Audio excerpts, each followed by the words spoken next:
ለኢትዮጵያ ችግር ዛሬ የክርስቶስ ደም ማስተር ኪ ነው። እሱ ሞተ፣ እኛ ሕይወት ኖረን። እሱ ድሃ ሆነ፣ እኛ ዛሬ በመንፈስ ባለጸጎች ነን። መሠረተ ክርስቶስ አይደለም ለእኔ የሞተው ጌታ ኢየሱስ ክርስቶስ። ቤተ ክርስቲያን የተሰጠን በውስጧ እንድናመልክ እንጂ ቤተ ክርስቲያንን እንድናመልክ አይደለም። ደካማ ነኝ እኔ። በድካሜ ውስጥ ግን ግንባሬ ላይ ምን አለ? የክርስቶስ ደም። ክርስቶስ ደሙን ጠብ ሲያደርግበት ምን ሆነ? ማኅተቡ ተፈታ።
Linna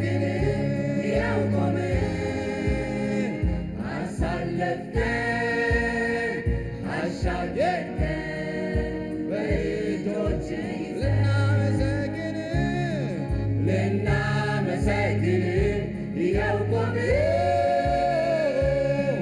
ልናመሰግን ይኸው ቆምን አሳለፍከን አሻገርከን በእጆችህ ልናመሰግን ይኸው ቆምን ልናመሰግን ይኸው ቆምን አሳለፍከን አሻገርከን በእጆችህ የመጀመሪያና የመጨረሻ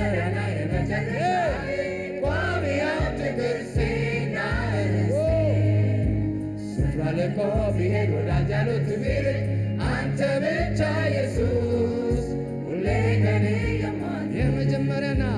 የመጀመሪያና የመጨረሻ ቋሚ ሀብት ቅርሴና ርስቴ ስፍራ ለቆ ቢሄድ ወዳጅ ያሉት ቢርቅ አንተ ብቻ ኢየሱስ ሁሌ ከኔ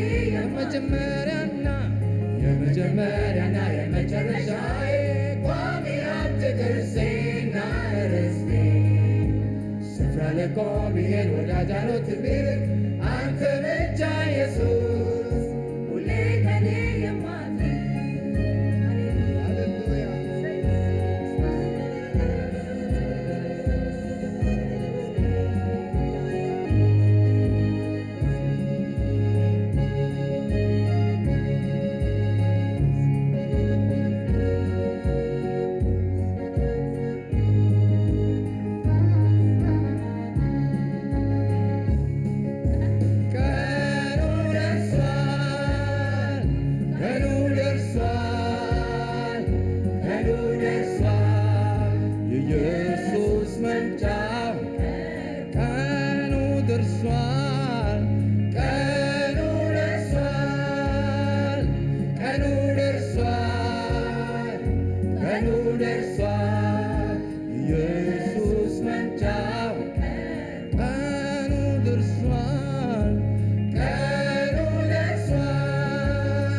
ጌታ ጌታ ሆይ ና ጌታ ጉባኤው ይዘምር ና ና ጌታ ጌታ ሆይ ና ጌታ ጌታ ሆይ ጊዜው አልደረሰ።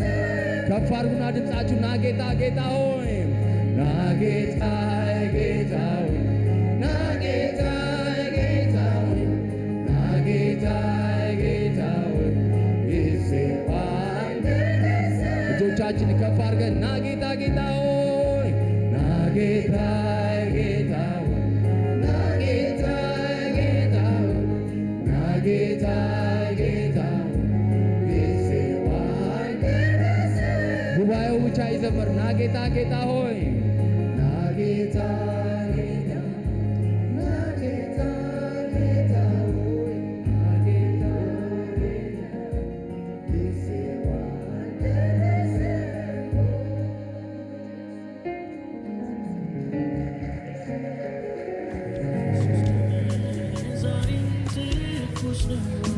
ዛሬም ትኩስ ነው አማላጅ ነው የጌታዬ ደም ዛሬም ትኩስ ነው ዛሬም ትኩስ ነው አማላጅ ነው የሰው ዘር ሁሉ የአዳም ስህተት ይዞት ወደቀ ወደ ጥፋት ማንም እንዳይድን ይከፍሎ መጣ ለኃጢአት ዕዳ ወይ ለኔ ዕዳ የኃጢአት ደመወዝ ነውና ሞት ሞትን ሞተልኝ ሰጠኝ ሕይወት ኃጢአት ተሻረ ከእኔ ላይ በፈሰሰልኝ ጎልጎታ ላይ ቀራንዮ ላይ በገዛ ደሙ ወርቃዌ የጠፋሁትን ስለወደደ አጥንት ብዬ ስም ለወጠኝ በደሙ አንስቶ ጻድቅ አስባለኝ ከደጉ አባቴ አሁን ታርቆ በቅዱስ ደሙ ስለታተሙ ሌላ አማላጅ ሳያስፈልግ በቀኙ ሆኜ ደሙ እሺ፣ እንዴት ዋላችሁ? እግዚአብሔር ይመስገን። ትምህርታችንን እንቀጥላለን። ብዙ ሰዎች የምጽአቱ ነገር ቶሎ እንዲጀምር ማሳሰቢያ እየሰጡ ናቸው። ነገር ግን አንዳንድ መሰረታዊ የሆኑ ነገሮች ስላሉ እነሱን አይተን ወደ ምጽአቱ ትምህርት ወይም ደግሞ ዮሐንስ ራእይና የሚመለከታቸውን ክፍሎች እንመለከታለን።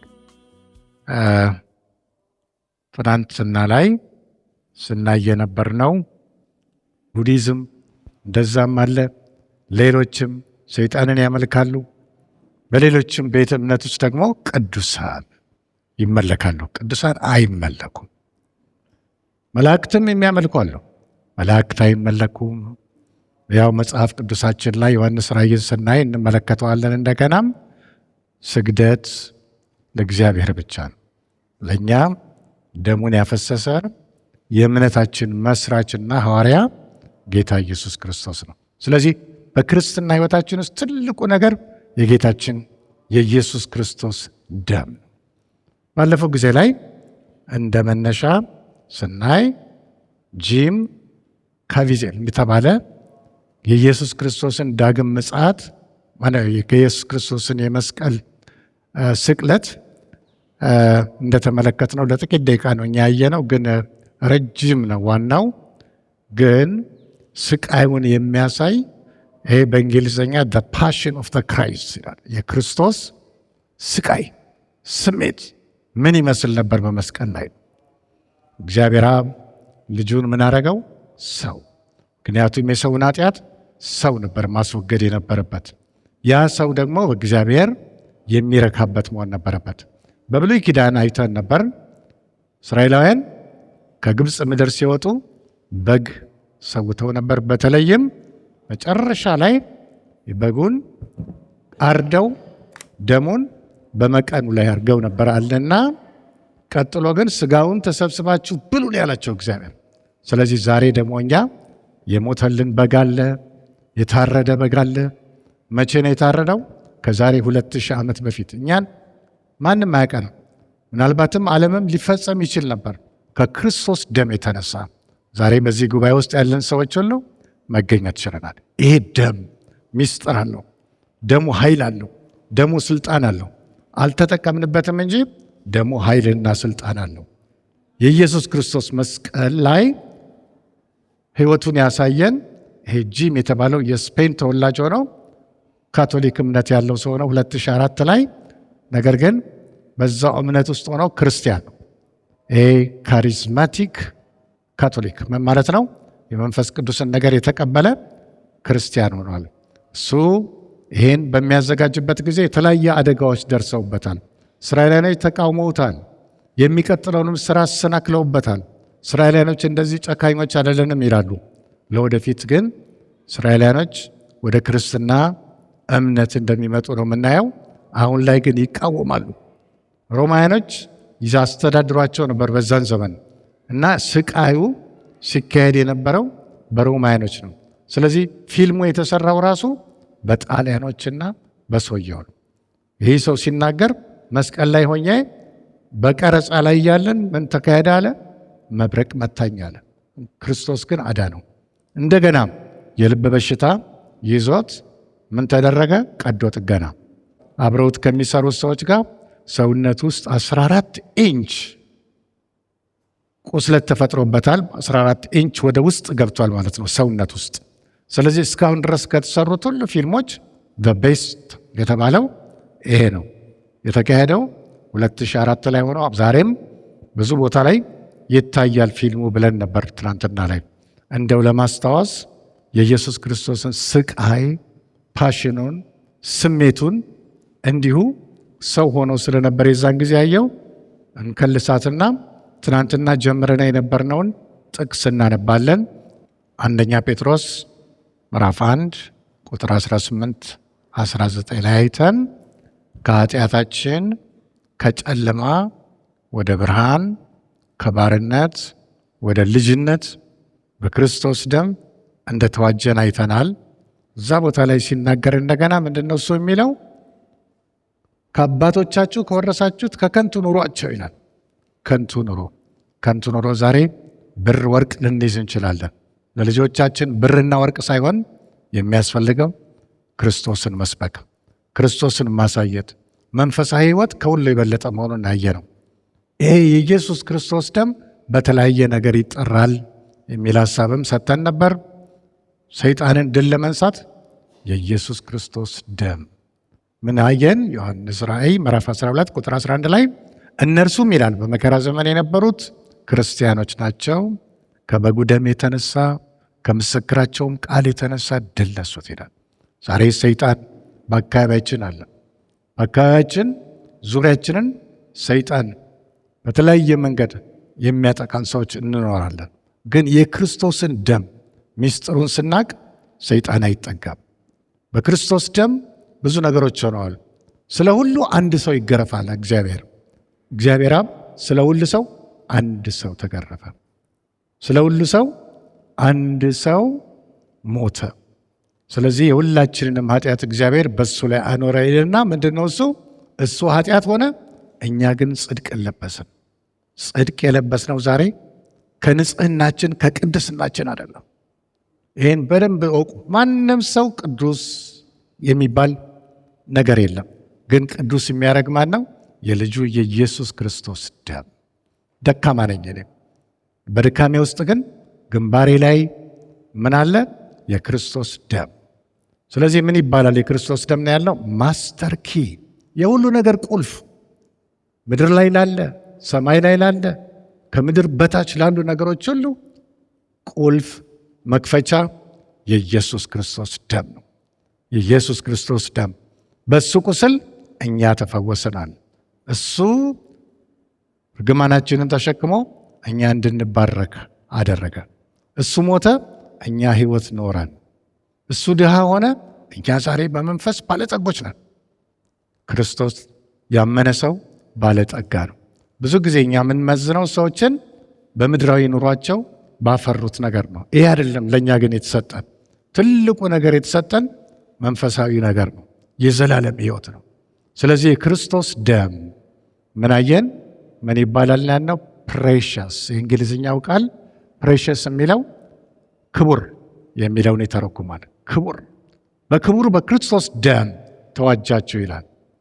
ስለዚህ የክርስቶስን ሕይወት ለልጆቻችን እናውርስ፣ እኛም እንውረስ። ስጋዊ ነገሮች ላይ ትኩረት ብዙ አናርግ ነው የሚለው ሀሳብ። ዛሬ ብዙ ሰዎች የተጎዱ ሰዎች አሉ። ብዙ የተጎዱ ሰዎች አሉ። በተለይ እዚያ አካባቢም ሌሎችም አካባቢዎች ክርስቲያኖች ሆነው ብዙ ይሰቃያሉ። ከኛ በላይ ደግሞ እንደነ ቻይና ያሉ ሀገሮች ላይ ስቃይ አለ። ምድራዊ ኑሮ ያጎሳቆለን፣ ግን ምን አለን? ማስተር ኪ። ሰማያት ይከፈታሉ። ይህን ደም ሲያዩ ሰማያት ይከፈታሉ። አጋንንት ኃይላት ከኛ ይሸሻሉ። ስለዚህ ይህ ማስተር ኪ ያልኩት እጅግ በጣም ወሳኝ ነው። በምድር ላይ ላለ ነገር ሁሉ ለተዘጋባቸው ነገር መክፈቻው ይሄ ነው። መርገም አለ። ዛሬ የምንመለከታቸው ነገሮች አሉን እና በዚህ ህይወት ውስጥ ሆነን ስናይ ክርስቶስ ስለኛ ምን ሆነ? አባቱ አልተቀበለውም። አባት ሆይ ስለምን ተውከኝ? ክርስቶስ ሪጀክትድ ወይም ደግሞ ተቀባይነት አጣ። እኛን ግን እግዚአብሔር ምን አረገን? ተቀበለን። ምንድን ነው እሱ የሆነው? ዲቫይን ኤክስቼንጅ፣ መለኮታዊ ልውውጥ ነው። እኛ ጽድቅን ለበሰን፣ እሱ ግን ኃጢአት ሆነ። እኛ በህይወት ኖርን፣ እሱ ግን ሞተ። እሱ ቆሰለ፣ እኛ ግን ተፈወስን። እነዚህን ነገሮች ነበር ትናንትና ላይ ስናይ የነበር ነው። ቀጥሎ ምን ተመለከተን? ዛሬ በዚህ አይነት ልክ እስራኤላውያኖች ያደረጉት እንደነበረ ሁሉ ምንድነው እሱ? ደሙን እላችን ላይ ከቀባን በኋላ ምን ይጠብቀናል? አዎ ተሰብስቦ መብላት ነው። ዛሬ ተሰብስበን እየበላን ያለው የእግዚአብሔርን ቃል። ዛሬ የምንበላው የክርስቶስን ስጋ ነው። ዛሬ የምንጠጣው የክርስቶስን ደም ነው። ይሄ ነው የሰው ልጅ ከኤደን ገነት ሰርቶ አይደለም የወጣው፣ በልቶ ነው። ምንም በላ አትብላ የተባለውን ፍሬ ዛሬም ወደ እግዚአብሔር ገነት መመለስ የምንችለው በልተን ነው። የምንበላው ግን የበጉን ስጋ፣ የምንጠጣው የበጉን ደም ነው። ስለዚህ የስብሰባችን እዚህ አጀንዳችን ዋናው ዓላማው ማን ነው? ጌታ ኢየሱስ ክርስቶስ ነው። ማንኛውም ስብሰባ አጀንዳው ክርስቶስ እስካልሆነ ድረስ መንፈሳዊ አይደለም፣ ክርስትና አይደለም። ስለዚህ ዛሬ እግዚአብሔር ደስ የሚለው በእኛ ክርስትና ሕይወት በተለይም ኢየሱስ ክርስቶስን አስቀድመን ስንሄድ ነው። እዚህ ላይ ያየነው ነገር ነበር ትናንትና ላይ ጥቅስ ዮሐንስ ራእይ ምዕራፍ 5 ከቁጥር 1 እስከ 9 እያየን ነው መሀል ላይ ያቆምነው። ዮሐንስ ራእይ በዲቴል እንሄድበታለን ሌላ ጊዜ ላይ። ግን አሁን ለዚህኛው ነገር ቁልፉን እንዴት እንደፈታው እንዲው ማህተሙን እንዴት እንደፈታው ዮሐንስ ራእይ ምዕራፍ 5 ከቁጥር 1 እስከ 9 ነው። መጀመሪያ መደበኛ በእጃችን ባለው ትርጉም ታነበውና ቀጥሎ አዲሱ መደበኛ ትርጉም ላይ ታነበዋለች። ትንሽ ለውጥ ስላለ በዙፋኑም ላይ በተቀመጠው በቀኝ እጁ ላይ በውስጥና በኋላ የተጻፈበት በሰባትም ማህተም የተዘጋ መጽሐፍን አየሁ። ብርቱም መልአክ መጽሐፉን ይዘረጋ ዘንድ ማህተሞቹንም ይፈታ ዘንድ የሚገባው ማን ነው ብሎ በታላቅ ድምፅ ሲያውጅ አየሁ። በሰማይም ቢሆን በምድርም ላይ ቢሆን ከምድርም በታች ቢሆን መጽሐፉን ሊዘረጋ ወይም ሊከፍተው ማንም አልተቻለውም። መጽሐፉን ሊዘረጋ ወይም ሊመለከተው የሚገባው ማንም ስላልተገኘ እጅግ አለቀስኩ። ከሽማግሌዎቹ አንዱ አታልቅስ፣ እነሆ ከይሁዳ ነገድ የሆነው አንበሳ እርሱም የዳዊት ሥር መጽሐፉን ይዘረጋ ዘንድ ሰባቱንም ማህተም ይፈታ ዘንድ ድል ነስቷል አለኝ። በዙፋኑና በአራቱ እንስሶች መካከልም በሽማግሌዎችም መካከል እንደታረደ በግ ቆሞ አየሁ።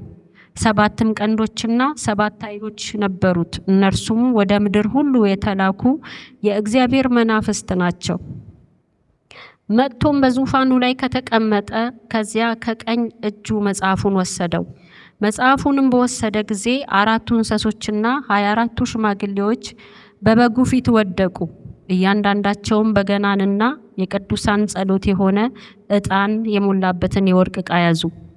መጽሐፉን ትወስድ ዘንድ ማህተምንም ትፈታ ዘንድ ይገባሃል፣ ታርደሃልና በደምህም ለእግዚአብሔር ከነገድ ሁሉ ከቋንቋም ሁሉ ከወገንም ሁሉ ከሕዝብም ሁሉ ሰዎችን ዋጅተህ ለአምላካችን መንግስትና ካህናት ይሆኑ ዘንድ አደረካቸው፣ በምድርም ላይ ይነግሳሉ እያሉ አዲስን ቅኔ ይዘምራሉ። በዚህ ስፍራ ላይ አንድ አማርኛ ትንሽ ያልተስተካከለች ስላለች በአዲሱ መደበኛ ትርጉም እናየዋለን። መላእክትን እንስሳት ይላል። እንስሳት አይባልም። ያው ብዙ ጊዜ ስለተተረጎመ ትንሽ ያተረጓጎም ችግር አለ። ግን የተለያዩ ትርጉሞችን ስታዩ ትክክለኛውን ታገኛላችሁ። እንግሊዝኛው ላይ እንደዛ ነው እና አሁን ደግሞ በአዲሱ መደበኛ ትርጉም ስታነበው እንስሳት ያለውን ምን እንደሚለው ታያላችሁ። እሺ። በዙፋኑ ላይ የተቀመጠው በውስጥና በውጭ በኩል የተጻፈበት በሰባትም ማህተም የታሸገ ጥቅልል መጽሐፍ በቀኝ እጁ ይዞ አየሁ። አንድ ብርቱ መልአክ በታላቅ ድምፅ ማህተሞቹን ለመፍታትና መጽሐፉን ለመክፈት የተገባው ማን ነው ብሎ ሲያውጅ አየሁ። ነገር ግን በሰማይም ሆነ በምድር ከምድርም በታች መጽሐፉን ለመክፈት ወይም ገልጦ ለመመልከት የሚችል ማንም አልነበረም። እኔም መጽሐፉን ለመክፈት ወይም ገልጦ ለመመልከት የተገባው ማንም ባለመኖሩ እጅግ አለቀስኩ። ከዚያም ከሽማግሌዎቹ አንዱ አታልቅስ፣ እነሆ ከይሁዳ ነገድ የሆነው አንበሳ የዳዊት ሥር ድል ነስቷል። እርሱ መጽሐፉን ሊከፍትና ሰባቱንም ማህተሞች ሊፈታ ይችላል አለኝ። ከዚያም በዙፋኑና በአራቱ ሕያዋን ፍጡራን በሽማግሌዎቹ መካከል የታረደ የሚመስል በግ ቆሞ አየሁ። በጉም 7 ቀንዶችና 7 ዓይኖች ነበሩት። እነርሱም ወደ ምድር ሁሉ የተላኩት 7ቱ የእግዚአብሔር መናፍስት ናቸው። እርሱም መጥቶ በዙፋኑ ላይ ከተቀመጠው ቀኝ እጅ መጽሐፉን ወሰደ። መጽሐፉን በወሰደ ጊዜ 4ቱ ሕያዋን ፍጡራን 24ቱ ሽማግሌዎች በበጉ ፊት በግንባራቸው ተደፉ። እያንዳንዳቸውም የቅዱሳን ጸሎት የሆኑትን በገናና ዕጣን የሞላበትን የወርቅ ሙዳይ ይዘው ነበር። እንዲህም እያሉ አዲስ መዝሙር ዘመሩ። መጽሐፉን ልትወስድ ማህተሞቹንም ልትፈታ ይገባሃል፣ ምክንያቱም ታርደሃል፣ በደምህም ከነገድ ሁሉ ከቋንቋ ሁሉ ከወገንም ሁሉ ከሕዝብ ሁሉ ሰዎችን ለእግዚአብሔር ዋጅተሃል። ለአምላካችንም መንግስትና ካህናት አደረካቸው፣ እነርሱም በምድር ላይ ይነግሳሉ። እዚህ ላይ የምንመለከተው ሕያዋን ፍጡራን አለ። ይሄኛው ትርጉም የተሻለ ነው። እንስሳ ይመስላሉ፣ ግን እንስሶች አይደሉም። ሕያዋን ፍጡራን ምንድን ናቸው? እነዚህ መላእክት ናቸው። ኪሩቤል ናቸው። ኪሩቤሎች 24ቱንም ሰዓት በእግዚአብሔር ፊት ቅዱስ ቅዱስ ቅዱስ እያሉ የሚያመልኩት ናቸው። እኛም ደግሞ በሰማይ ስንሄድ እንዲሁ ነው የምናደርገው። አንሰለችም፣ ኃይል ይኖረናል እግዚአብሔርን 24 ሰዓት የማምለክ። ዛሬ እኛንን እግዚአብሔርን የምንንቀው፣ በተለይ በእግዚአብሔር ቤት ውስጥ ያለን ሰዎች ለእግዚአብሔር ተገቢውን ክብር መስጠት ይገባል። ስለዚህ ነው መላእክቶቹ ቅዱስ ቅዱስ ቅዱስ ይብሉት። ዮሐንስን የምናየው የት ነው? ሰማይ ላይ ተወስዶ ነው። ምዕራፍ 4 ላይ ወደዚህ ና ተባለ። ወዴት ሄደ? ወደ ሰማይ። እኛን ወክሎ ወደ ሰማይ ሄደ። እዛ ሰማይ ላይ ሆኖ ያየውን ነው የሚናገረው። እግዚአብሔር ምስጢር የሆነ ስክሮል ይሉታል በእንግሊዝኛ፣ ጥቅል ነገር በብራና የብራና ጥቅል አዘጋጅቷል።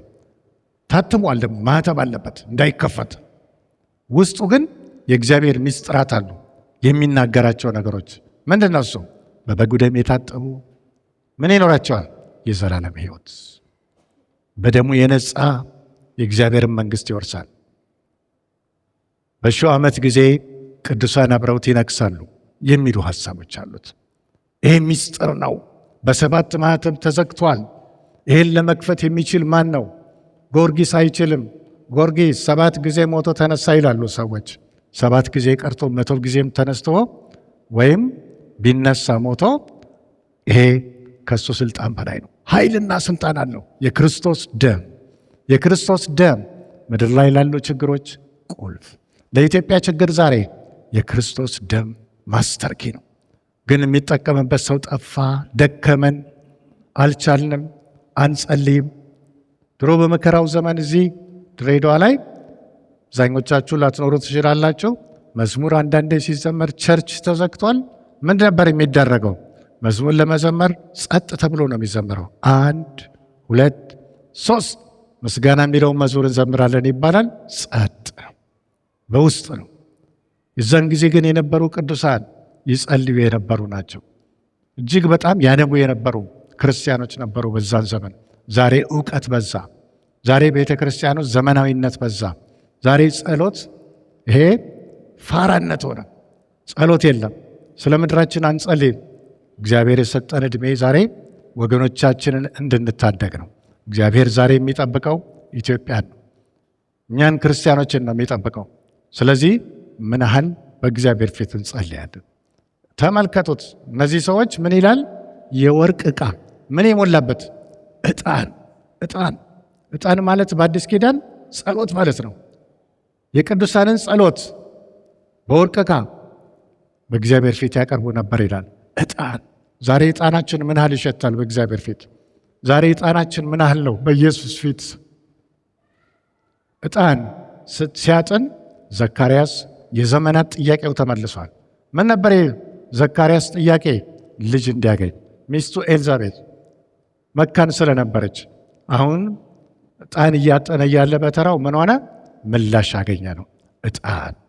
ዛሬ ለእግዚአብሔር ዕጣናችንን እናሽት። በየቤታችን በጎረቤቶች ጸሎት ኅብረት እንፍጠር። ኢትዮጵያን የሚታደጋት ያ ነው። ይሄ አይነት ጸሎት ዛሬ ያስፈልጋል። ቀጥሎ ምንድን ነው ሲሆነው? በጉ ምን ይላል? የይሁዳ አንበሳ ይላል። በመሃል ቆሞ ግን ሲታይ የታረደ በግ ይላል። ኢየሱስ ክርስቶስ አንበሳም ነው በግም ነው። ስለ ኃጢአታችን የተሰዋ። በሌላ ቦታም ላይ ንጉሥ ይለዋል። አንበሳ ምን አረገ ይላል? በመካከላቸው ቆሞ ነበር ይላል። በ24ቱ ሽማግሌዎች በዙፋኑም በአራቱም ሕያዋን ፍጡራን መሃል ቆሞ ይላል። እንደ ታረደ በግ ሆኖ ቆሞ ነበር ይላል። ክርስቶስ ዛሬ ቆመዋል። መምጫው ስለደረሰ ወደ መሬት ሊመጣ ነው። ክርስቶስ ቆመዋል። ለምን? መጽሐፉን ሊቀበል ከአብ እጅ ከቀኝ እጅ ይላል። ቀኝ ስልጣንን ያሳያል። ክርስቶስ ቆመዋል። ሌላው ደግሞ የቆመው ምንድን ነው? ምስጋና ለመቀበል። ዛሬ ምስጋናችን በክርስቶስ ፊት እንደ ዕጣን ሽታ ነው። ኢየሱስ ክርስቶስ ሲመጣ ወደ መሬት ሲወርድ ሁሉ ፍጥረት ክብር ምስጋና ያቀርባል። የሚቃወም ሁሉ የእኛ ሃይማኖት ትክክል ነው የሚለው ሁሉ ያላወቀ እነዛ ሁሉ ምን ይሆናሉ? ክብር ምስጋና ይሰጣሉ። ቁንፉርስ፣ አዞ፣ እንስሳት ሁሉ ለእግዚአብሔር አብ ለኢየሱስ ክርስቶስ ክብር ምስጋና ያቀርባሉ ይላል። ስለዚህ ሰማይና ምድር ከምድርም በታች ያለ ሁሉ የበጉን ኃይል የሚያህል ኃይልና ስልጣን የላቸውም። ስለዚህ ዛሬ የኢየሱስ ክርስቶስ ደምን ካመን ከተቀባን ማንኛውም ኃይል በሰማይ ቢሆን በምድር ከምድርም በታች ቢሆን ሊቋቋመን አይችልም ነው። ስለዚህ የክርስቶስ ደም ምን አለው? ኃይልና ስልጣን። ድሮ በብሉይ ኪዳን ምን ነበረ? እንስሶች ነበሩ ይታረዱ የነበሩት ለኃጢአት ስርየት። ግን አያነጹም። ምን ነበር የሚያደርጉት? ካቨር፣ ሽፋን፣ ኃጢአቱን ይሸፍኑታል እንደ ልብስ። በእንግሊዝኛ ምን ይሉታል? አቶንመንት ይሉታል። ትናንትና ላይ አይተነዋል። አቶንመንት ማለት ሽፋን። ኃጢአቱ አለ አይሄድም፣ ግን እግዚአብሔር አብ እንዳያየው ይሸፈናል። የክርስቶስ ደም ግን ከኃጢአት ሁሉ ያነጻል። ሰማይን ሰማይ ያደረገው የክርስቶስ ደም ነው። ኢየሱስ ክርስቶስ ሲሞት ምን አደረገ? በስጋ ሞተ፣ በመንፈስ ሕያው ሆነ። ወዴት ወረደ? ወደ ሲኦል። ሲኦል ውስጥ ገብቶ ማንን ጎበኘ? ቅዱሳን፣ የብሉይ ኪዳን ቅዱሳን ሲኦል ውስጥ ያሉ። ሲኦል ማለት ለብቻቸው ተቀምጠዋል፣ ኃጢአተኞች ለብቻቸው ነው። ሁለት ቻምበር፣ ሁለት ክፍል አለ። ቅዱሳን ወዳሉበት ጋር ሄደ፣ ወንጌልን ነገራቸው። ቀጥሎ ምን አደረጋቸው? ከሲኦል አውጥቶ ወደ ላይኛው ገነት አስገባቸው ነው። ዛሬም እኛ ትናንትና እንደተመለከትነው እግዚአብሔር አዘጋጅቶልን የነበረው የመጀመሪያው ኤደን ገነት መሬት ላይ ነው። በኢትዮጵያም አካባቢ፣ በኬንያ፣ በዩጋንዳ አካባቢ፣ በእስራኤል እዚህ ነበር። አሁን ግን የተሻለ ከምን የተነሳ? ከክርስቶስ ደም የተነሳ ሰማያዊ ስፍራ ሆኖልናል። ስለዚህ ሰይጣን የሌለበት፣ በሽታ የሌለበት፣ የኑሮ ችግር የሌለበት አዲስ ሰማይና አዲስ ምድር፣ አዲሲቱ ኢየሩሳሌም ላይ ሰማይ ላይ እናያቸዋለን። እነሱም ስንመለከት እናያለን። ስለዚህ ክርስቶስ ደሙን ጠብ ሲያደርግበት ምን ሆነ? ማዕተቡ ተፈታ። ማዕተቡ ተፈታ። አካባቢያችሁ የሚቃወሟቹ ጠንቋዮች፣ አስማተኞች፣ መተተኞች ቢኖሩ በእምነት በክርስቶስ ደም ማለት እጅግ በጣም ወሳኝ ነው ማለት ነው። ስለዚህ የክርስቶስ ደም ከኃጢአት ያነጻል። የክርስቶስ ደም የተቆለፈ በርን ይከፍታል። የክርስቶስ ደም ለዓለም ጥያቄዎች መፍትሄ ነው። የክርስቶስ ደም ኢትዮጵያ ውስጥ ላሉ ክርስቲያኖች መፍትሄ ነው። በሌላ በኩል ስንመለከት እንግዲህ ምንድነው እሱ የሆነው? የክርስቶስ ደም በዚህ ብቻ በቃም መርገምም አለ። በቤተ ዘመዶቻችን አያቶቻችሁ፣ ባልና ሚስቶች ዛሬ ሰላም ያጣችሁ ለምንድነው? እሱ ምክንያቱ ትውልድ አልፎ የሚሄድ መርገም አለ፣ እርግማን አለ። ትውልድ አልፎ የሚሄድ እርግማን። እናንተ ክርስቲያኖች ናችሁ፣ ግን የሚዋጋችሁ ነገር አለ። ሰላም በቤታችሁ የሌለ ጭቅጭቅ የሞላበት አስቀድመን ነበር መጸለይ። ቤተ ክርስቲያንም ጮኞች ሰዎች ሲኖሩ በሁለቱም ወገን ያለ መርገም እንዲፈርስ ጸሎት ያስፈልጋል። ጸሎት ወሳኝ ነው። እናንተ መጥፎ ስለሆናችሁ አይደለም፣ ነገር ግን አጸላላዩን ስላላወቅንበት ነው። አንድ ሴት ነበረች እዚህ ሁላችንም ምናልባትም እናቃት እንችላለን። ገንደ ቆሬ አካባቢ አባቷ፣ እናቷ፣ ወገኖቿ ሁሉ በመንፈስ ተጽዕኖ ስር ናቸው ያሉት። እሷ ግን ቸርች ትመጣ ነበር። እዚህ ወደ ገንደ ቆሬ አካባቢ ስም ላለመጥራት ነው። እዛ አካባቢ የነበረች ሴት ተጽዕኖ አላት፣ በእናት በአባት በዘመዶቿ። አሁን ከቸርች ቀርታለች፣ የለችም። ከጸሎት ህብረት አንድ ወይም ሁለት ሴቶች ይሄዳሉ። ቤቷ ሲጃራ ታጨሳለች፣ ጫት ትቅማለች። ማን ነው የሚጎበኛት? ከዘር ማንዘር የሚመጣ መንፈስ አለ። ወገኖቻችን ስለማያውቁ አሳልፈው ይሰጡናል።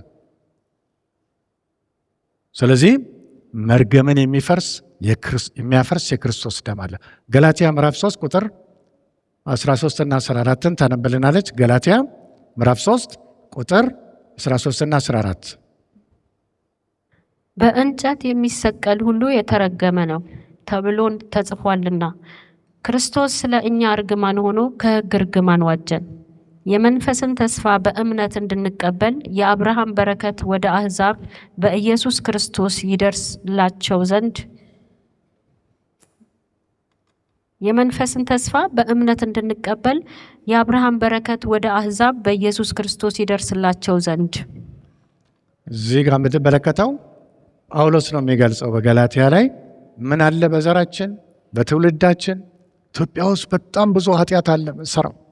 የባሪያ ንግድ ጥንት ጊዜ፣ አቦርሽን፣ ሴቶች ያስወርዳሉ።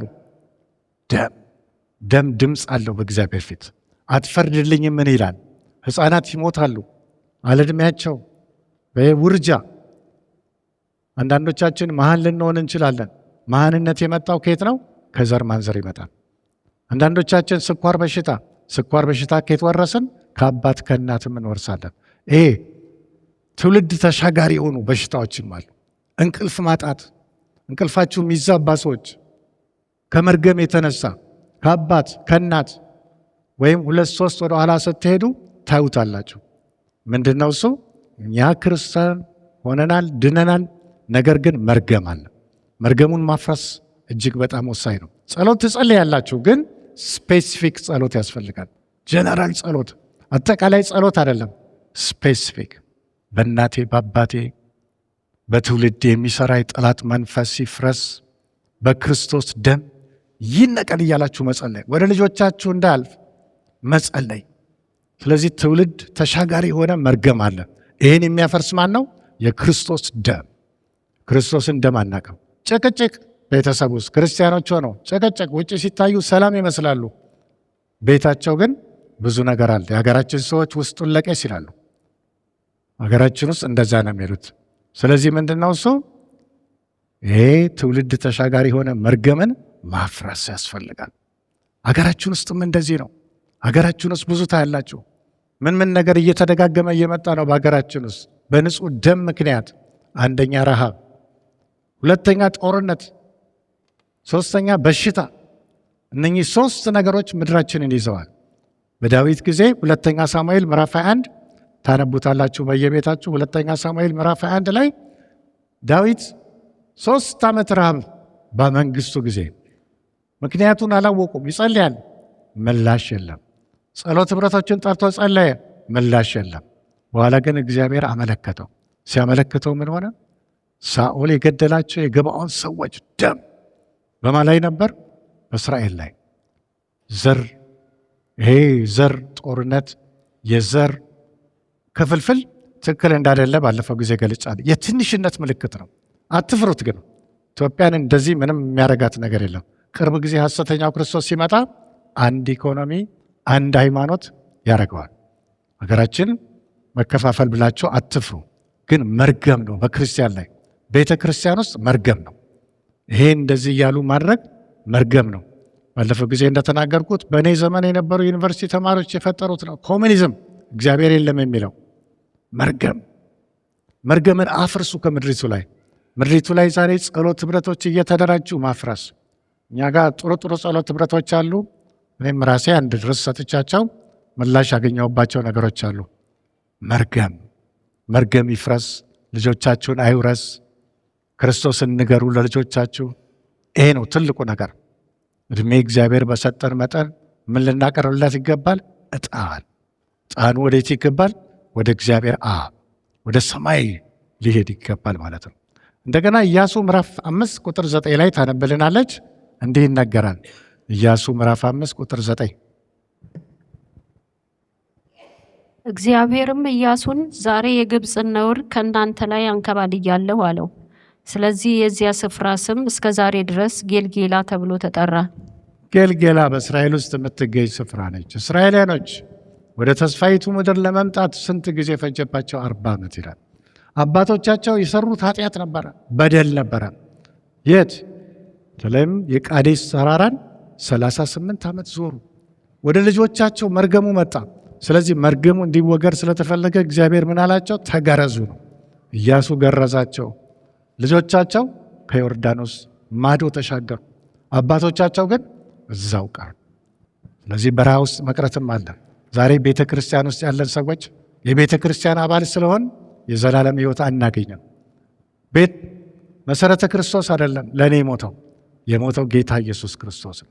ቤተ ክርስቲያን የተሰጠን በውስጧ እንድናመልክ እንጂ ቤተ ክርስቲያንን እንድናመልክ አይደለም። አሁን በዚህ በመጨረሻው ዘመን ላይ ሰዎች ዛሬ ቤተ ክርስቲያንን የሚያመልኩበት ዘመን ነው።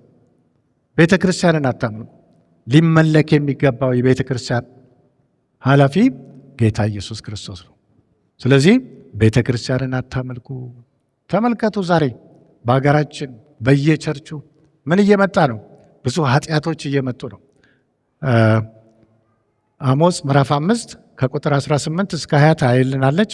አሞጽ ምዕራፍ 5 ከቁጥር 18 እስከ 20 የእግዚአብሔር ቀን ለምትፈልጉ ወየውላችሁ። የእግዚአብሔርን ቀን ለምን ትፈልጋላችሁ? ጨለማ ነው እንጂ ብርሃን አይደለም። ከአንበሳ ፊት እንደሸሸ ድብ እንዳገኘው ሰው ወይም ወደ ቤት ገብቶ እጁን በግድግዳ ላይ እንዳስደገፈና እባብ እንደነደፈው ሰው ነው። የእግዚአብሔርን ቀን ብርሃን ሳይሆን ጨለማ አይደለምን? ጸዳል የሌለው ድቅድቅ ጨለማ አይደለምን? ቤት ዛሬ ስንመለከት የእግዚአብሔርን ቀን የሚፈልግ ሰው ብዙ ነው ኢትዮጵያ ውስጥ። የእግዚአብሔር ቀን ጌታ ኢየሱስ ይምጣ የሚሉ ሰዎች ብዙዎች አሉ። ነገር ግን ጉድ ይፈላል። የዛ ቀን ክርስቶስ ሲመጣ ምን ይላል? አንድ ሰው አለ፣ ምን አረገ? አንበሳ ገጠመው ይላል። መንገድ ላይ አንበሳው ሲገጥመው ቀጥሎ ድብ፣ ከድቡ ሸሸና የት ገባ? ቤት ውስጥ። ዛሬ ቤት ውስጥ ቤተ ክርስቲያን ውስጥ ያሉ ብዙ ሰዎች አሉ። ቤተ ክርስቲያን ውስጥ ሆኖ መጥፋት ግን እጅግ በጣም አጸያፊ ነው። ሰውየው ምን አረገ? ቤት ውስጥ ገብቶ ከአንበሳ ተከልሎ ከድብ አምልጦ እጁን ግድግዳ ላይ ያረገ ይላል። እጁን ግድግዳ ላይ ሲያረግ የምናደፈው እባብ። ዛሬ ቤት ውስጥ መግባታችን ዋስትና አይደለም። ቤታችንን እናጽና። ስለዚህ እኔ ትልቁ አጀንዳዬ ወይም ርዕሴ ምንድነው? እሱ ዌክ አፕ፣ ንቁ ነው። ንቁ። ሁለተኛ ተቀደሱ፣ ክሊን አፕ። ሶስተኛ ሱት አፕ። ምን ለብሰው ማንን ነው? ክርስቶስን። ክርስቶስን ልበሱ። ክርስቶስን የለበሰ ሰው ክርስቶስን መቀበል ይችላል። ዛሬ መጨረሻው ሰዓት ላይ ነው ያለነው። ስለዚህ እንደዚህ ሰው አንሁን። ቤት ውስጥ ገብታችሁ አትሙቱ።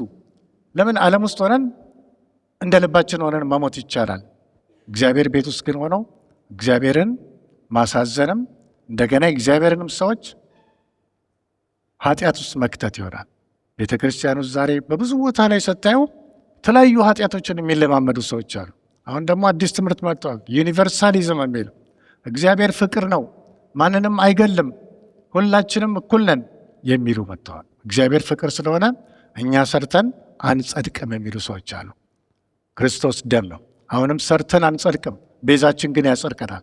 ጌታ ኢየሱስ ክርስቶስ በደሙ አንጽቶናል። ይኸው ምንም ስራ አያስፈልግም። ግንባራችን ላይ ካለው ምልክት የተነሳ የኢየሱስ ደም ምናችን ነው? አይዲ ካርዳችን ነው። ናሽናል አይዲ ካርድ ይላሉ ዛሬ። ነገና ከነገ ወዲያ ደግሞ የምናያቸው ነገሮች አሉ። ይሄ በማይክሮቺፕስ የተለያዩ ሀገር ውስጥ 666ን እየተከተቡ ነው ሰዎች፣ እናያቸዋለን። እነሱ ነው። ስለዚህ ዛሬ መንግሥተ ሰማያት ለመግባት ይህ ደም ቤት ውስጥ ሆኖ መንግሥተ ሰማያትን የማይወርስ ሰው አለ ማለት ነው። ቤት ውስጥ ገብቶ እባብ እስኪገባ ድረስ ቤት ውስጥ ምን ይሰራል? እጁን አስደግፎ ተኝቷል ሰውየው። እባብ ነደፈው ይላል። እባብ እስኪነድፈን ድረስ። በሌላ ቦታ ምን ይላል? ቅጥርን የሚያፈርስ እባብ ይነድፈዋል ይላል። ቅጥርን አታፍርሱ። የክርስትና ቅጥርን አታፍርሱ። ክርስትና ሕይወትን ጠብቆ ኃይል የሚሰጥ የመንፈስ ቅዱስ ኃይል፣ የመንፈስ ቅዱስ ኃይል በውስጣችን እንዲያልፍ ምን ያስፈልጋል? የክርስቶስ ደም ስልጣንና ኃይሉን ልንረዳ ያስፈልጋል። ብዙ ነገሮች አያስፈልጉም። ብዙ ነገሮች አያስፈልጉም። ጥቂት ነገር ነው የሚያስፈልገው ለመዳን። ክርስቶስን ደም ነው። የክርስቶስ ደም ሁለንተናችን ነው።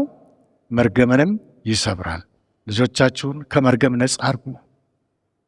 ልጆቻችሁን ከመርገም ነጻ አርጉ። ብዙ ሰዎች ትዳሮች ይፈርሳሉ።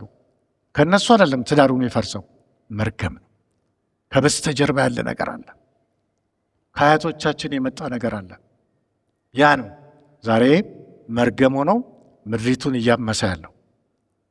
ኃጢአት እኛ ጋር ንስሐ የምንገባባቸው ነገሮች የሉ። ድሮ ንስሐ በጣም እየተገባ ይጸለያል።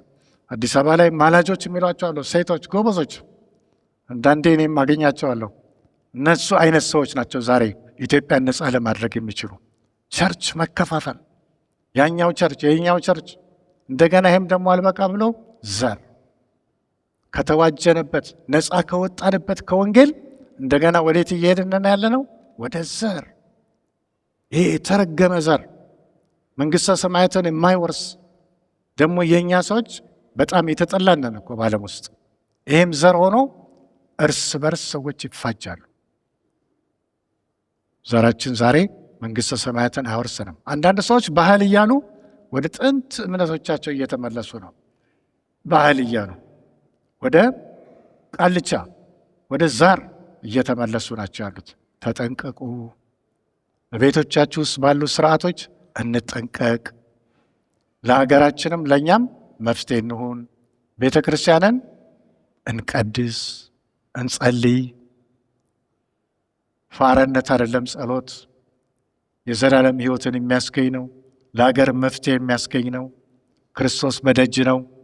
ብዙ ሰው ግን ተኝቷል። ዛሬ ቤተ ክርስቲያን ውስጥ ከእንቅልፍ ንቁ። ሙሽራችንን ለመቀበል በደጅ ነው። ስለዚህ ልብሳችንን ለብሰን መዘጋጀት እጅግ በጣም ወሳኝ ነው። በመጨረሻው ዘመን ላይ ኢሳይያስ ምዕራፍ 27 ቁጥር 1 እና 2ን ታነብልናለች። ኢሳይያስ ምዕራፍ 27 ቁጥር 1 እና 2 ላይ ያለውን ሐሳብ ታነብልናለች። በዚያም ቀን እግዚአብሔር ፈጣኑን እባብ ሌዋታንን፣ ጠማማውንም እባብ ሌዋታንን በጠንካራ በታላቅም በብርቱም ሰይፍ ይቀጣል፣ በባህርም ውስጥ ያለውን ዘንዶ ይገድላል። በዚያም ቀን ለተወደደው የወይን ቦታ ተቀኙለት። ለወይኑ ቦታ ተቀኙለት ይላል። ሀገራችን ላይ ዛሬ ሌዋታን መንፈስ፣ ሌዋታን ፈጣን ነው፣ ሐሰተኛው ክርስቶስም ነው። የእሱ መንፈስ ዛሬ ምድራችን ላይ አለ። አፈሩ ዛፉ ዛሬ በአስማት በመተት የተያዘ ነው። እንደገና ውሃችን ውስጥ ምን አለ? ዘንዶ ዲያብሎስ። በቤተ ክርስቲያን ውስጥ ምን አለ? ፈጣኑ እባብ። ነገረኛ፣ ነገርን የሚያጣመም ሰው ሁሉ ዛሬ ነገረኛ እየሆነ ነው። በቤተ ክርስቲያን ውስጥ ያሉ ሰዎች ድሮ እንዲህ አልነበረም ቋንቋቸው ራሱ። ስለዚህ የሌዋታንን መንፈስ እንቃወም። ፈጣኑ እባብ ዘንዶ ይወገድ፣ ይወጋል። ጸሎት ህብረቶች ሲጸልዩ ዘንዶ ይወጋል፣ ዘንዶ ይሞታል። የዛን ጊዜ ኢትዮጵያ ነጻ ትወጣለች። በቤተ ክርስቲያናችን ውስጥ ብዙ አይነት አሰራሮችን እናያለን። ይሄ ብቻ አይደለም። ባለፈውም ጊዜ ለጠቅሶ ሞክሬ ነበር። ቅንነት ጎድሏል። ቅንነት ሰዎች ዛሬ በዚህ ጉባኤ ውስጥ እየተገኘን እርስ በርስ አለመቀባበል፣ መኮራረፍ። የሚኮራረፍ ሰው መንግሥተ ሰማያትን አይወርስም። ግልጽ እንዲሆንልን መኮራረፍ የለም፣ መቀናናት የለም። ወንድማችንን ገለን ሰላም የለም። የሰው ደም ይጮሃል ብያለሁ ቀደም። የአቤል ደም ወደ ማን ይጮህ ነበር? ወደ እግዚአብሔር። ቃየልም ምን አረገው? ተቅበዝባዥ አረገው። በአገልግሎት መቀናናት አለ። የበለዓም መንፈስ በለዓም የእስራኤልን ሰዎች መርገም ሲያቅተው አስማቱ አልሰራ ሲለው ምን አረገ? የሞዓብን ቆነጃጅት ሴቶች አመጣና ወደ እስራኤላውያን ድንኳኖች አመጣቸው ይላል። እነዚህ ወደ እስራኤል የመጡት የሞዓብ ሴቶች ምኖች ነበሩ? ቆነጃጅት። ቆነጃጅት ብቻ አይደለም፣ ሌላስ ምኖች ነበሩ? ዘፈን የሚወዱ። ዛሬ በየቤታችሁ ፊልም የምታዩ መርዝ በአይን ይገባል፣ መርዝ በጆሮ ይገባል፣ መርዝ በአንደበት ይገዛል። አንደበታችንን እንድቆጣጠር። ፌስቡክ ጥሩ ነው፣ መረጃ ለማግኘት መልካም ነው። የምታዩትንና የማታዩትን ምረጡ። ምክንያቱም በጆሮ መርዝ ይገባል፣ በአይን መርዝ ይገባል፣ እንዲሁም በአንደበት መርዝ ይገባል። ስለዚህ በዚህ በመጨረሻው ዘመን ላይ አንዱ አስቸጋሪው ነገር የበለዓም መንፈስ። ፊልም ለልጆቻችን፣ ዘፈን ለልጆቻችን ምናሳይ ምናስተምር ተጠንቀቁ። ድሮ ጊዜ ዘፈን መስፈን ክልክል ነው። ዛሬ ሬዲዮም ዜናም ለመስማት እነሱም አውቀውበታል። የሬዲዮ ፕሮግራም አዘጋጆቹ ዘፈን ነው፣ በየነገሩ ዘፈን ይለቃሉ። ዛሬ ፌስቡክ ላይ የምታዩዋቸውን ነገሮች ተጠንቀቁ። በፌስቡክ መርዝ ይገባል፣ በምታዩት ነገር መርዝ ይገባል። ሁሉ ነገር በጥበብ በዚህ በመጨረሻው ዘመን ላይ በጥበብ መመላለስ፣ ከተቃራኒ ጾታ ጋር የምናደርገው ግንኙነት በጥበብ፣ በምንናገረው ነገር በጥበብ፣ በልባችን በምናስበው ነገር ጥበብ። ያው ሰለሞን ወደ ቤተ መቅደስ ሲገባ ስንት ጋሻዎችን ይዘ? 2 የወርቅ ጋሻዎች ይላል። ወርቅ ጋሻ፣ ልብና አንደበት። ልባችሁንና አንደበታችንን ዛሬ ልንቀድስ ይገባል። ስለዚህ የዛን ጊዜ ምን እናደርጋለን? ሙሽራውን ለመቀበል የተዘጋጀን እንሆናለን። በሌላም በኩል ደግሞ ስታዩ ባለፈውም ጊዜ ተቀቸው ነበር። ኤልዛቤል የእግዚአብሔርን ሰዎች አትወድም። ዛሬም የእግዚአብሔርን ሰዎች የማይወዱ ሰዎች አሉ። እቺ ሲዶና ንጉሥ ልጅ ነች፣ ግን አካብን አገባች። አካብን ካገኘች በኋላ ድብልቅ አምልኮ በእስራኤል ውስጥ ያመጣች ሴት፣ ንጹሕ ደም ያፈሰሰች።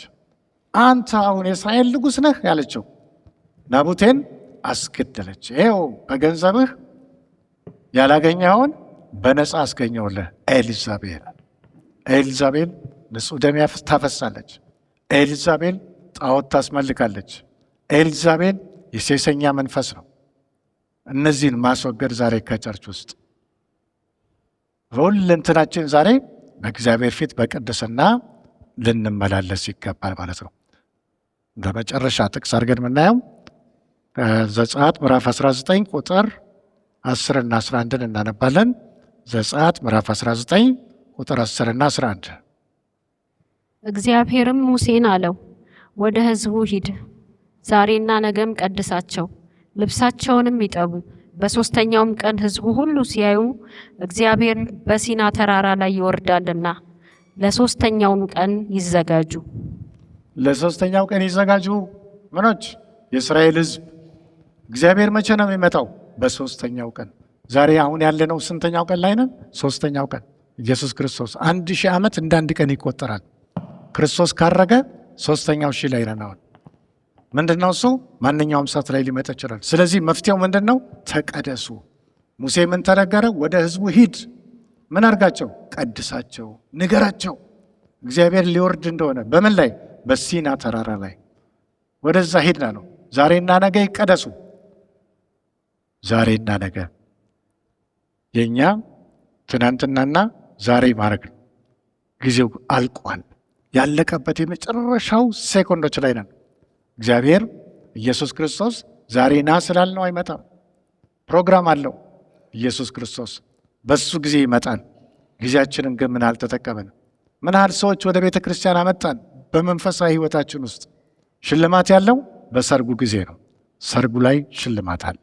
ሽልማት ለማግኘት የሚፈልግ ሰው ለሰዎች ይመስክር፣ ሰዎችን ወደ ክርስቶስ ያምጣ። ወደ ቤተ ክርስቲያን ባክ ያረጉ ሰዎች ብዙ አሉ።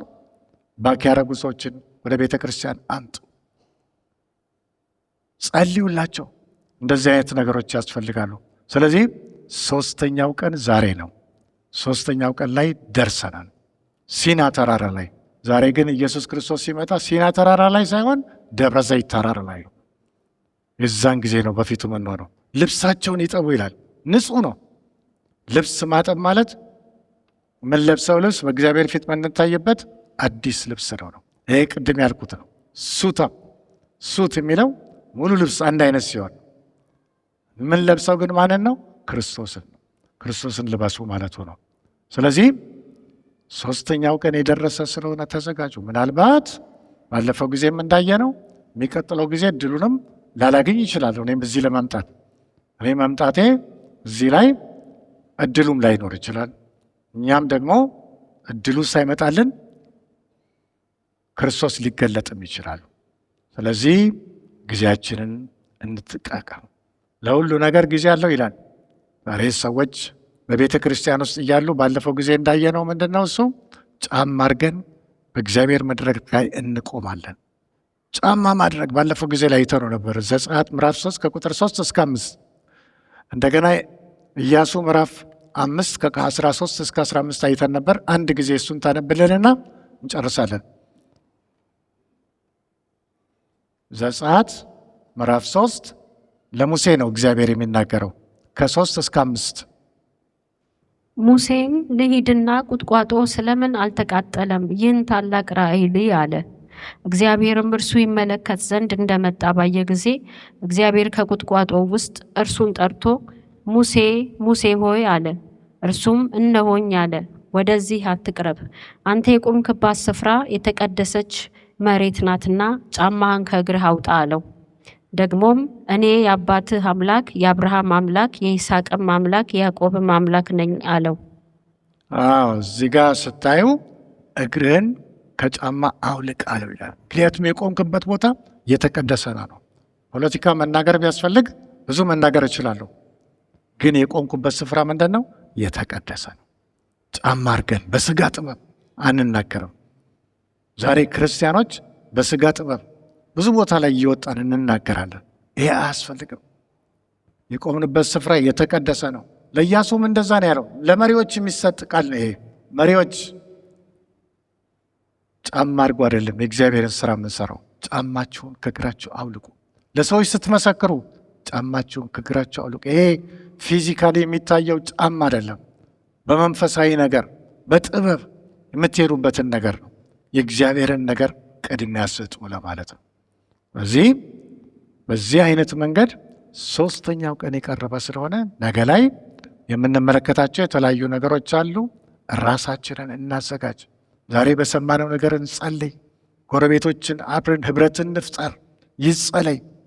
ክርስቶስ ይንገስ፣ ምድሪቱን ነፃ ያውጣ። ይህን እድል ልንሰጥ ያስፈልጋል። አንዳንድ ሰዎች ጥያቄ ትናንትና አንዳንድ የድሮ ክርስቲያኖች አግኝቼ ደስ ብሎኝ ነበር። አንዳንዶቹ እኔ ጋ አይመጡ ረስቶናል እያሉ ነው። ዲሊት አድርጎናል ነው። ዲሊት አላረግም። እኔ አውቃለሁ፣ የድሮችን ሰዎች አውቃለሁ። አንዳንድ ሰዎች ትናንትና 2-3 አግኝቻለሁ። ጥያቄ ያላችሁ ሰዎች የስልክ ቁጥር አለ ፓስተር ወይም አንቺ ጋር ስጫቸዎች ስልክ አለ፣ መጠየቅ ይቻላል። የድሮ ክርስቲያኖች ባክ ያረገን ምን ያህል አዲሶችን ብትሆኑ ከኔም ጋር አብሮ ግንኙነት ማድረግ ይቻላል። ከዚህ ትምህርት ውጪ ባለ ሰዓት ውስጥ በስልክ ጥያቄ ማቅረብ ይቻላል። መጥቶም እኔ ጋር ይቻላል። እኔ ያለሁበት ቦታ መምጣት ይቻላል በቀጠሮ። ስለዚህ አሁን ስልክ ቁጥሩን ትሰጣችሁና ጸልየን እንጨርሳለን። እሺ 0922 98 50 26 ወይም 0944 07 71 71 0948 07 87 61 አንድ ጊዜ ደግመዋለሁ 0922 98 50 26 0944 07 71 71 0948 07 87 61 እነኚህ ስልኮች ናቸው። ከዚህ ከመደበኛው ፕሮግራም ውጪ ባለ ሰዓት ላይ ከኔም ጋር መገናኘት ይቻላል። ጥያቄን በስልክ መጠየቅ ይቻላል። አሁን ጸልየን እንጨርሳለን። ቅዱስ የሆንክ የሰራዊት አምላክ ችን ጊዜ ደግሞ ስለሰጠን እናመሰግናለን። እግዚአብሔር አምላካችን ብዙዎች ያላገኙትን ሰዓትና እድል ስለሰጠን ስም ከፍ ከፍ ይበል። አንተ በሰማይ በምድርም ከምድርም በታች ከፍ ያልክነህና እግዚአብሔር አባታችን ሆይ እኛ እንገዛልሃለን። ስም ከፍ ከፍ ይበል።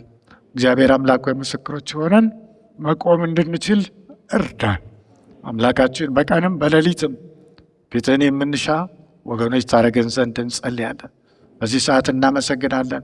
ሁላችንም እግዚአብሔር አምላካችን ከነገድ ከቋንቋ ከወገን ከህዝብ የዋጅህን ልጆችነንና ትራራልን ዘንድ እንጸልያለን።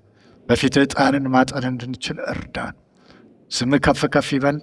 በጌታ በኢየሱስ ክርስቶስ ስም አሜን።